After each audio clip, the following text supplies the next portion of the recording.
I was standing in the grocery store, staring at this tiny bag of chia seeds with a massive price tag, and I just thought, this is insane.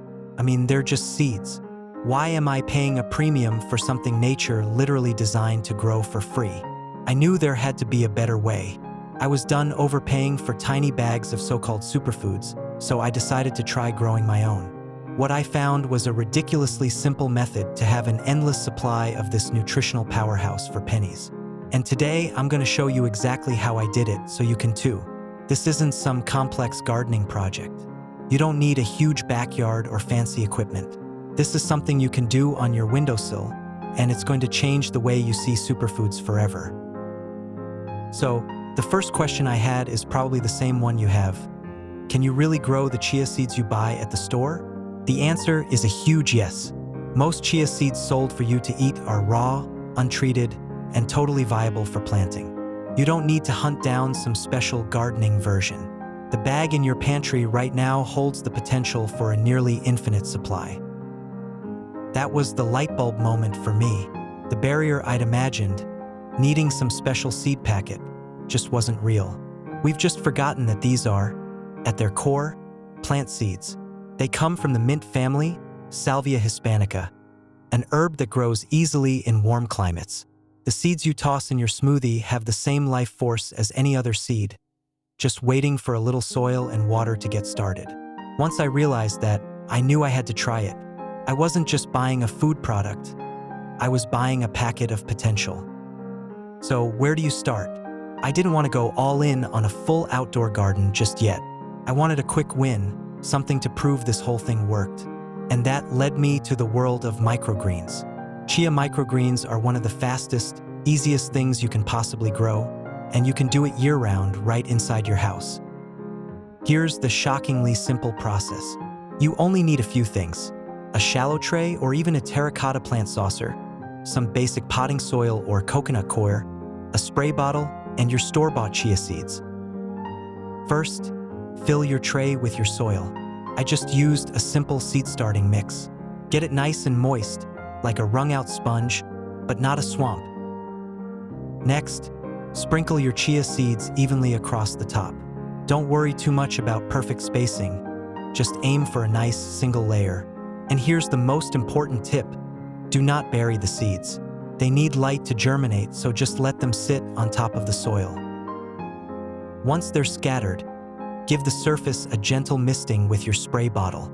This helps the seeds settle in. Now for the fun part. Chia seeds get all gelatinous when wet. To help this along and kickstart germination, you need to create a little humid dome. I just flipped a second tray upside down on top of the first. Leave it like this for about 2 to 3 days on a countertop out of direct sunlight. This is where it gets really exciting.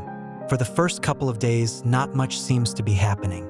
But under that cover, the seeds are waking up, forming that gel, and getting ready to sprout. Around day 3 or 4, lift the cover, and you should see it. A carpet of tiny white sprouts pushing their way up. It's pretty incredible. At this point, the blackout is over. Now they need light. Move your tray to a bright windowsill with plenty of indirect sunlight. From here on out, your only job is to mist them once or twice a day. The goal is to keep the soil moist but not soggy, which can cause mold. Over the next week, you'll see an amazing transformation. Those little white sprouts will turn green as they start to photosynthesize. They'll stretch upwards, and within about 7 to 10 days, you'll have a dense, 2 to 3 inch tall forest of chia microgreens. The speed is so rewarding. You get visible results almost every day, perfect for an impatient person like me. Harvesting is just as easy as growing. Once your microgreens are a few inches tall, just take a pair of scissors and give them a haircut right above the soil line. That's it.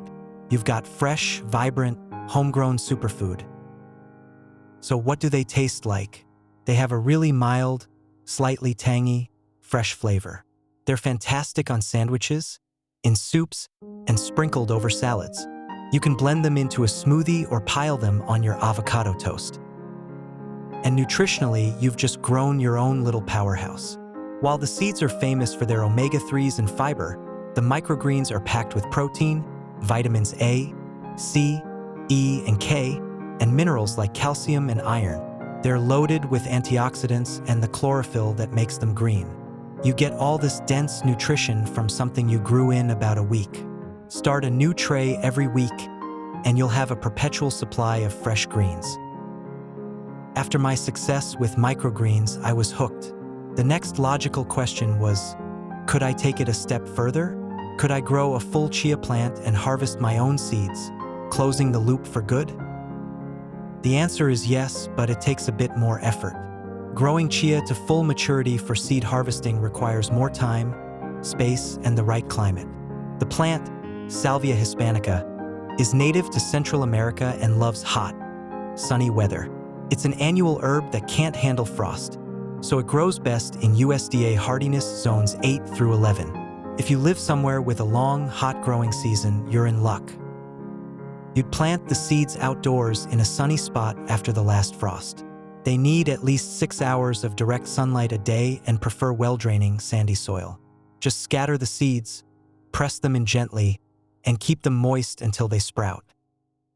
The plants get surprisingly tall, up to 4 or 5 feet, and produce beautiful purple or blue flower spikes that bees and butterflies love. After the petals fall off, the seed heads will dry out. To harvest, you cut the dry flower heads, put them in a paper bag to dry completely for a couple of weeks, and then just shake the bag. The tiny chia seeds will fall right out. It's a longer journey, about 4 months from seed to harvest, but the payoff is a huge jar of your own chia seeds. Let's talk numbers because that's what started this whole thing. A 1-pound bag of organic chia seeds can easily set you back $10 to $15. Or you could buy a 3-pound bag of the very same seeds from a bulk supplier for about the same price. Let's say you use 1 tablespoon of seeds for a tray of microgreens. That 3-pound bag holds about 135 tablespoons. Even when you factor in the tiny cost of a little soil and water, you're growing trays of fresh, nutrient-dense greens for literal pennies per harvest. You're no longer paying for fancy packaging, marketing, shipping, and the grocery store's cut. You cut all that out and go straight to the source. The savings add up fast. Over a year, you're not just saving a few bucks. You're saving a lot of money and getting a fresher, more vibrant product than you could ever buy. It's a total mindset shift, from just being a consumer to becoming a producer. I started this whole experiment because I was fed up with an overpriced bag of seeds. It turned into a discovery of how simple and empowering it is to grow your own food. There's a special kind of satisfaction that comes from harvesting something you nurtured from a tiny seed, especially when it's a nutritional powerhouse that usually costs a fortune. You don't need a green thumb or a big garden. All you need is a sunny window, a handful of seeds from your pantry, and a little curiosity. So stop overpaying for superfoods. Start growing them. You'll save money, you'll eat fresher, and you'll connect with your food in a whole new way. Give it a try, you'll be amazed at what you can grow.